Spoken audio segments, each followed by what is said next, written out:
And the Lord was like, what do you hear? I was like, what do you mean? What do I hear? And then the voice just kept coming back. And the voice was like, what do you hear? And I was like, what do you mean? The question changed and the voice was like, what do you see? And somehow I was taken into the future. This is Touched by Heaven. Everyday encounters with God. Those moments when heaven and earth collide and we see God. We see His hand reaching out to us, attempting to get our attention, inviting us into a closer relationship. Here we share stories of encounter with angels, divine intervention, prophetic dreams, visions, near-death experiences, big and little God incidents. I'm your host, Trapper Jack. So glad you're here for episode 186. The title, Do You Need to Ask Better Questions, came about as I was conversing here with our guest today, Monica from Nairobi, Kenya. And we were talking about, she was talking about how, we're asking the same questions. We need to be asking, but what are the same questions? Is there a God? We need to move past the, do you believe that God is real or not? We need to start asking ourselves different questions. Because, at this point, He is real. He's very real. He's alive, active. And here at Touched by Heaven, we're this little anthill on this giant globe of God speak. Everything God is doing, and we see them here every week on these episodes. And so we go to Nairobi, Kenya. Talk about it. She's only 26, and her experiences, my gosh. Talk about showcasing again the battlefield between good and evil, and the war zone is our soul. And let's see, miraculous healings and just a ton of experiences already at the age of 26. How are things in Nairobi? Things in Nairobi are good. It's very hot. How hot? Hot. Well, yeah, it's hot. We're on the equator. It's Nairobi, Kenya. It's the hottest month of the year as we record this, December. And Monica has decided to add her stories to those that she's been listening to here at Touched by Heaven. I listened to a couple of episodes and I was like, my people. I found them. I like that. My people. Monica's 26 years old, grew up in a faith-filled Christian household. Most of Kenya, she says, is Christian, about 80% or so. Sunday was church day. Everybody knew it. That was the thing you did. You got all dressed up and you went to church. Over here, Sunday is a big thing. Monica's first experience was when she was about 12 years old. She had just lost her grandmother, who she was very close to. In fact, the burial had just happened that day when that night she had a dream. And in the dream, Monica's kind of out in space, out in this darkness, and there was this window that appeared in front of her, and there's this woman at the window. Beautiful woman, about half the age of her grandmother, gorgeous hair, and then this woman smiled. And that's when I got it.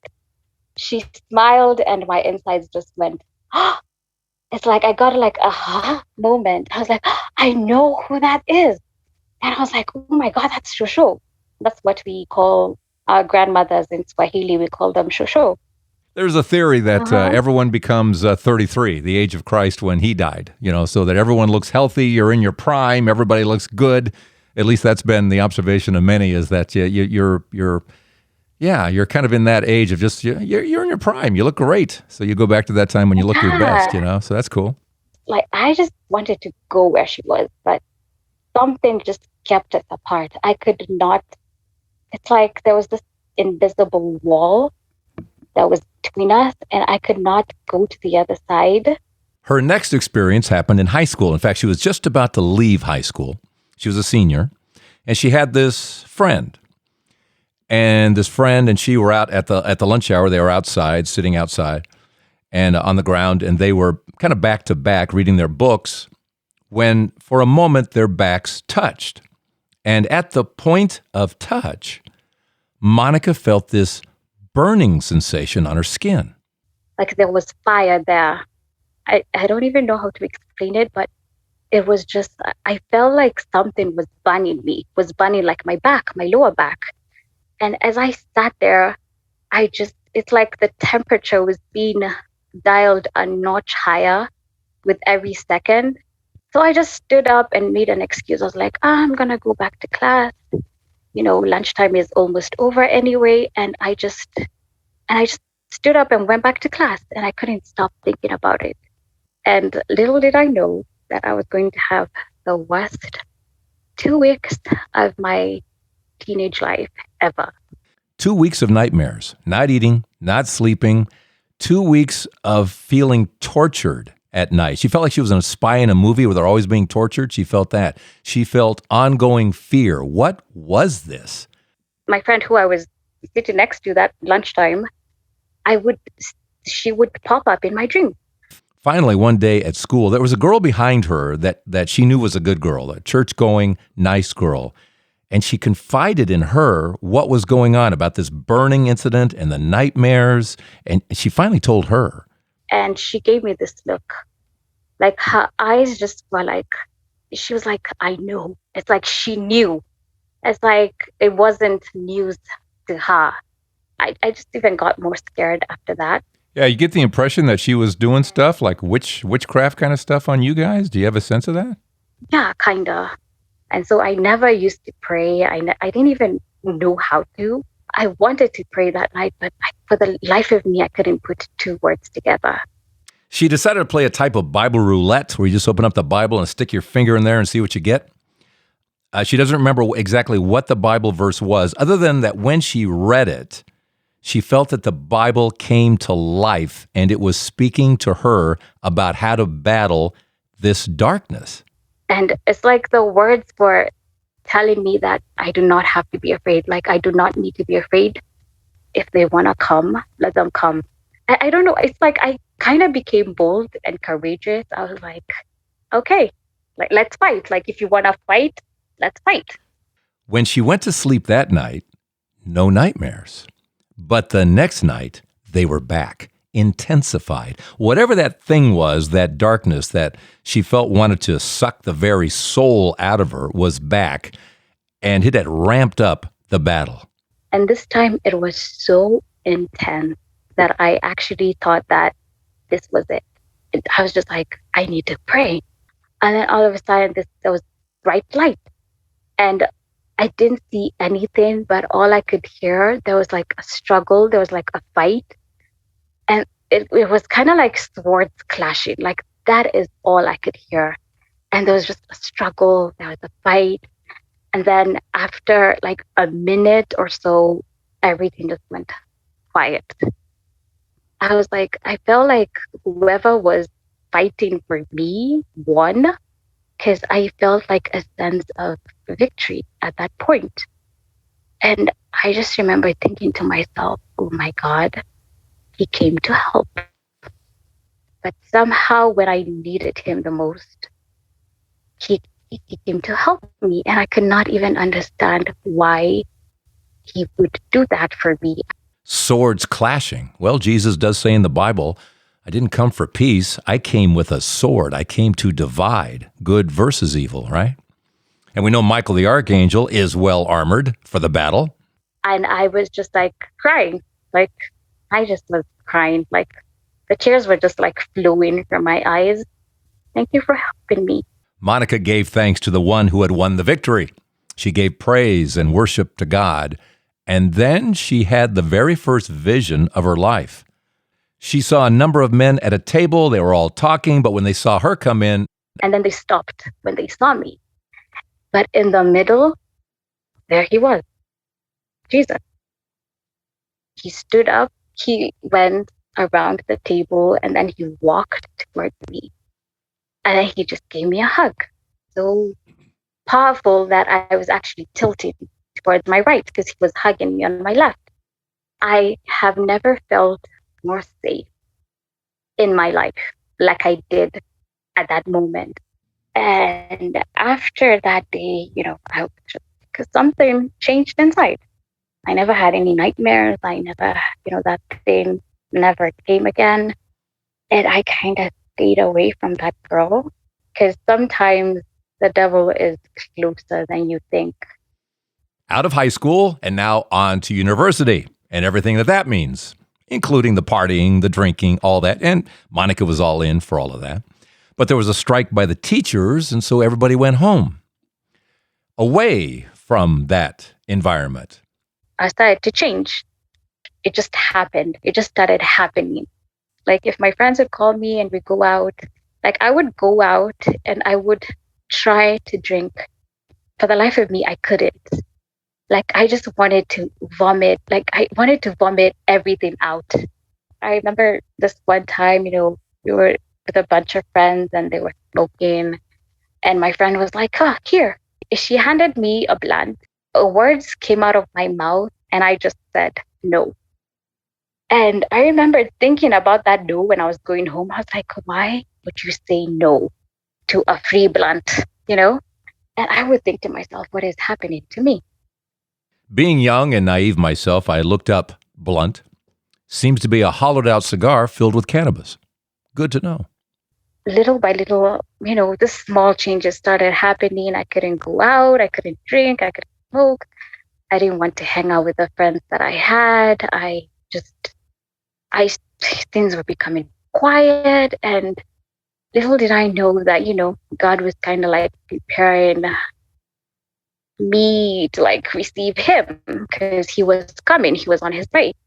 Then on YouTube one day, she kept noticing this one particular pastor and his one particular sermon kept coming up in her feed, and it was recommended that she watch this, and she didn't watch sermons. She didn't care. She didn't care about what pastors were saying, but it just kept coming up over and over again. So finally one day she said, I'm just going to watch this thing. And I remember just sitting there after 45 minutes crying. This pastor had answers to the questions that I didn't even know I had. And I just remember thinking to myself, who is spying on me? Who went and told this pastor about my business? Because I could not figure out how this pastor said everything I was thinking. He answered questions. So now she's hooked on this pastor and his sermons. She's into worship music now. And now in listening to him, she's hearing him talk about a purpose, having a purpose in life, and what are your gifts in life? And she thinks, I don't know, what are my gifts? What is my blessing? What am I supposed to be doing? And loud as day, it's like for the very first time I heard the voice of God. And he was like, screenwriter. And I was like, come again? And then this voice just goes like, screenwriter. And I was like, what? And then this voice just comes again and it's like, you're a screenwriter. And at that moment, everything kind of clicked. And I just started crying. I started crying. I was like, oh my God, how could I not see this? Like, how did I not see this? Like, I love film. I love movies. I love writing. I never made that connection until that day when God was like, you're a screenwriter, dummy. And and have you taken that someplace now? Yeah. Currently I work as a production manager for a production company, but I'm gearing towards, like, I kind of want to go to film school in South Africa.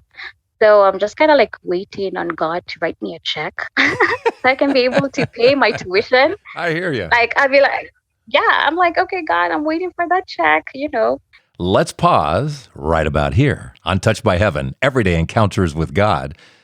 Do you need to ask God better questions? Oh, yeah, how about prayer? That's coming up. How's this for a question? Do we not only give God our problems, but also the solutions? Ponder that for a second. Patreon shout-out time now for Samantha. Thank you, Samantha DeSantos, helping us out on a monthly basis at Patreon. You can go to patreon.com, enjoy the Patreon family. Patreon.com, just search for Trapper Jack or come here to episode 186 and just click your way through. And thank you so much for keeping this all going here at Touched by Heaven, Everyday Encounters with God. Now more with Monica from Nairobi, Kenya on Touched by Heaven, Everyday Encounters with God. Oh, wait, I'm going ahead of myself. Yeah, Monica's getting ahead of herself because there was a little lesson God taught, very important lesson. And he was like, you have to forgive your father. And I was like, oh, like, how do I just, my dad has always provided for us, but he drank and he was not a nice guy to be around.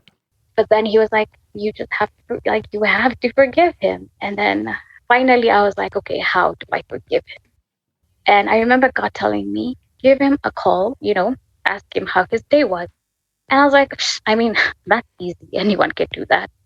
And I realized that I couldn't just, but I just could not call him. Something inside of me just erupted when I was just like, okay, God, I can't do this. And I remember I ended up not calling him that day. So one day my phone rang, and when I looked at it, and I was like, ah, my dad is calling me. And I was like genuinely excited.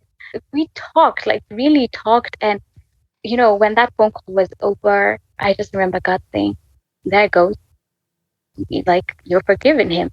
And I was like, huh. Because I didn't know when it happened, but somewhere along me praying about it, asking God to help me forgive my father, somewhere along the line, he helped.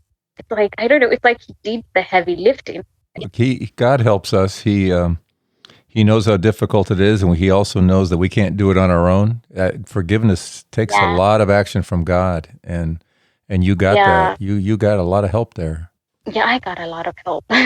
Monica finally had her dad for 6 months, and then health issues, lots of them. Kidney issues, kidney failure, lung failure, heart failure. He was dying, and he didn't have much time left. Woke up in the middle of the night crying. And I was like, God, you're not being fair. I was like, why would you give me back my dad just to take him away? Because I was like, why would he ask me to forgive him, if he was going to take him away? And I was so mad. I'm going to start crying. I'm sorry. Oh, let me try not to cry. So I was so mad at God. I was like, why? I was just like, why would you ask me to forgive him if he was just going to die after 6 months? Like, because it was literally just 6 months. Me and my dad had a relationship for just 6 months. And I was just like, why would you be so cruel? I'm trying not to cry. It's okay. It's your I was dad. I mean, my praying. gosh, like you say, you just finally got things going with him, and now he's going away. Had to be horribly hard on you. I remember just this voice came through, and the Lord was like, what do you hear? And I could not even, I was like, what do you mean? What do I hear? And then the voice just kept coming back, and the voice was like, what do you hear? What do you mean? And then the voice just was just like, it was relentless. It was like, what do you hear? And so at this point, I was like, okay, let me listen. And I, like, clear as day, in my eardrum, I could hear someone breathing in and out. And I want to make sure you heard all of that. What do you hear, Monica? She was hearing her own dad breathing normally. And at that point, my dad could not breathe in and out on his own. He needed a machine to do that. Once I said that, the voice went again. Now the question changed, and the voice was like, what do you see? And at that point, I was like, what are you talking about? And, the voice just went again, what do you see? And I told God, like, I saw my dad walking out of the ICU. And at that moment, it was impossible for him to walk out of the ICU because, he was on life support. And I remember the voice went again and asked me, what do you see? And this time it was not like an image. It was more of, and somehow I was taken into the future. And I was like, I literally saw me on my wedding day, and my dad was walking me down the aisle. We got to the end of the aisle, and my dad kissed me on my cheek, and it was so real. Like, it wasn't like a dream. It wasn't, I don't know what that was. And I came back to my body, and I was left there in my bed thinking to myself, like, what was that? And I remember the following day, went to see my dad. He was still on life support. His lungs at this point were, not working. His kidneys were not working. There was so much toxin in his body. His heart was was going wrong. And he was like that for like the next 4 or 5 days. And I remember during this time, I went back to the Lord and I started praying again. And I just started crying again. And then the same thing came. What do you hear?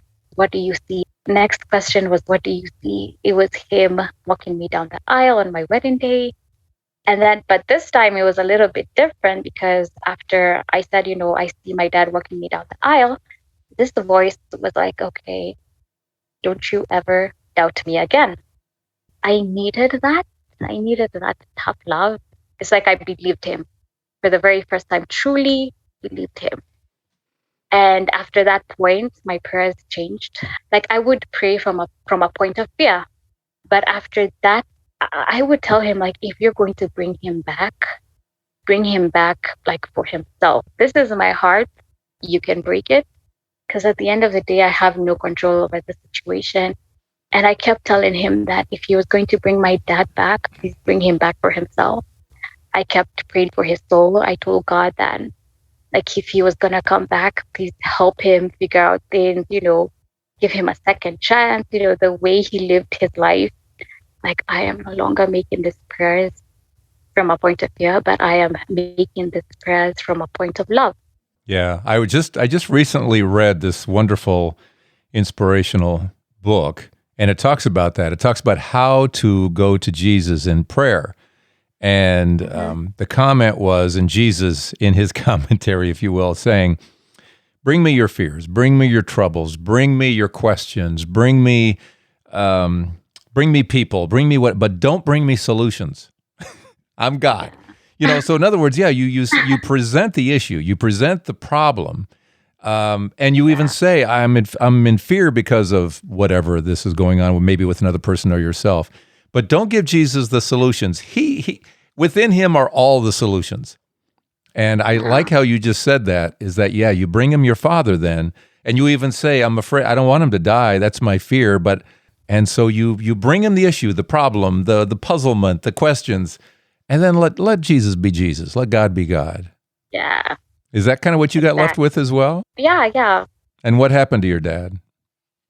Things were downhill for a minute, and all of a sudden one day his kidneys woke up and they started working, and it happened so fast. His kidneys worked, his lungs started, the fluid in his lungs started, going down. His heart was fine. It's like he recovered within like a day and a half.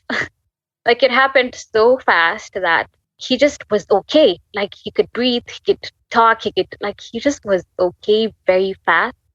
What an incredible learning lesson for you. Yeah. And that's when the vision of him walking me down the aisle made sense. Like God was trying to tell me that not only is he going to be fine now, like he's going to be fine for a very long time. And how about your dad afterwards in terms of his own spiritual being and growth? Did things change for him? He came back a different person. He wasn't him. He was more gentle. He was calm. He was so respectful when he came to my mother. That was something that never happened. He was such a good father. He just became like everywhere he went, we went.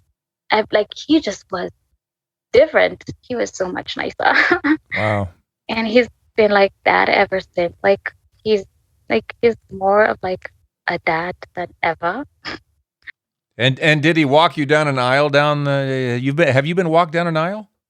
Not yet.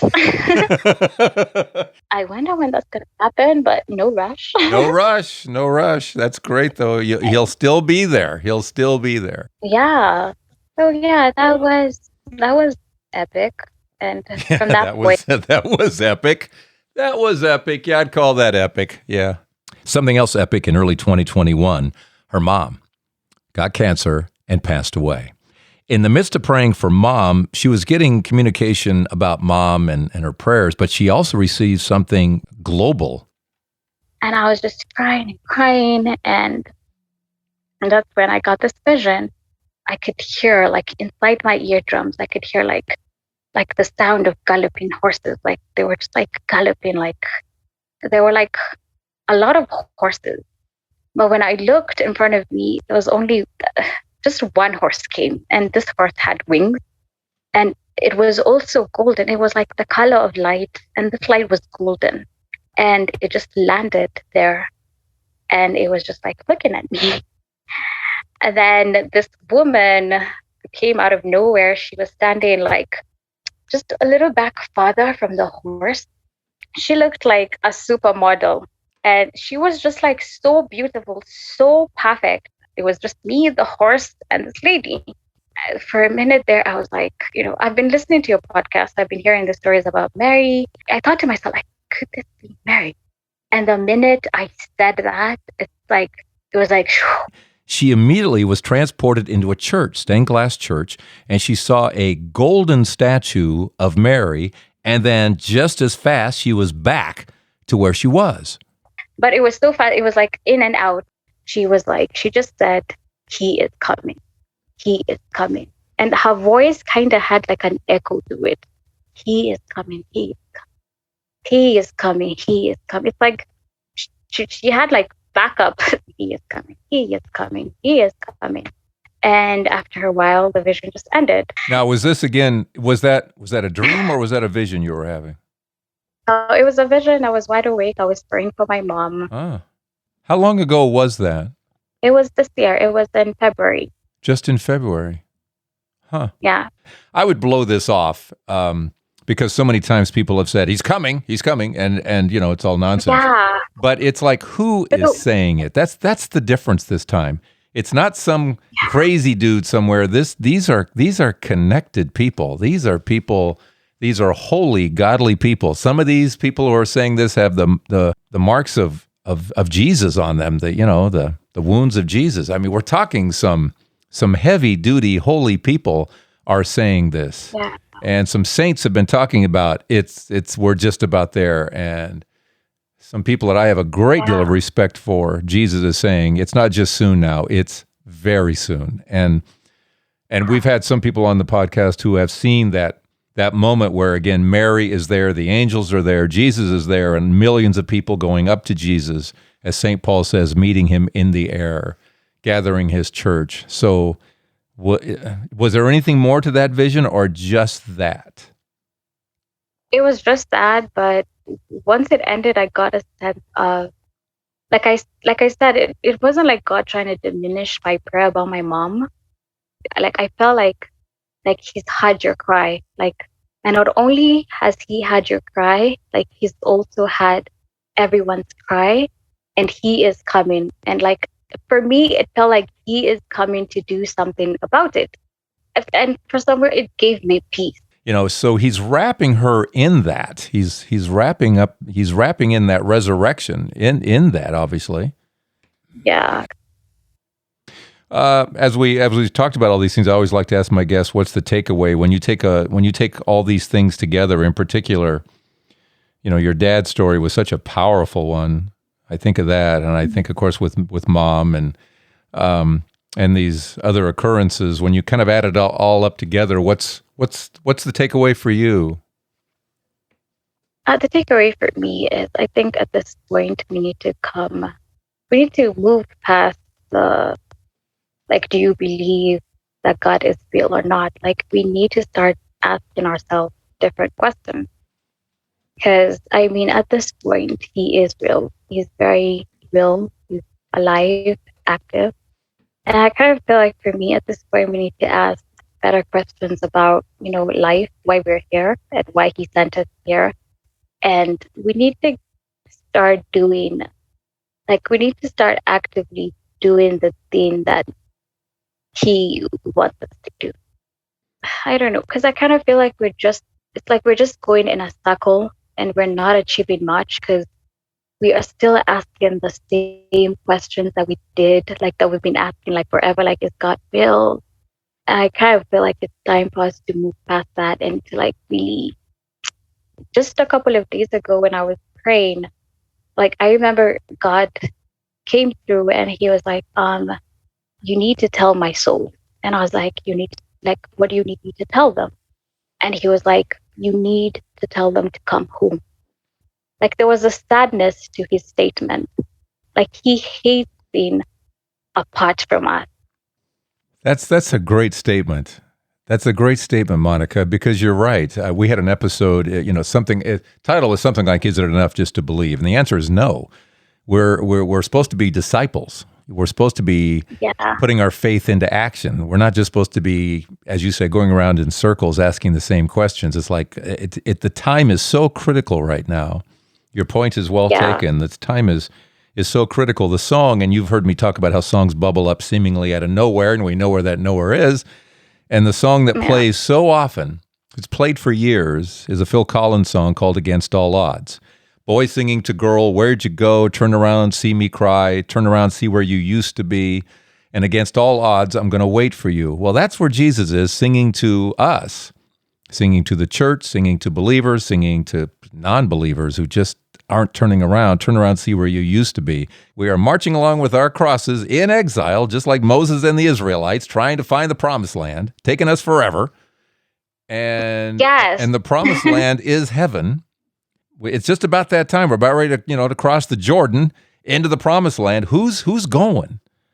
Turn around, see me cry. Turn around, see where you used to be. And against all odds, I'm waiting for you. But there's an end point to that waiting. Because some people are crossing the Jordan into the promised land. Are you with us? Yeah. It's not enough to believe. You're absolutely right. God bless you, Monica. God bless you for connecting with me, because your words are stirring, they're comforting, they're awakening. There are a lot of things that all of this is real. And let's stop asking the questions that were answered a bazillion years ago. Yeah, he's real. And to listen to what you said, you've told it well. Thank you. This has been fun. Yeah. Kind of feel like I ticked something off of my bucket list. I love that. To be part of somebody's bucket list. Wow. I feel honored.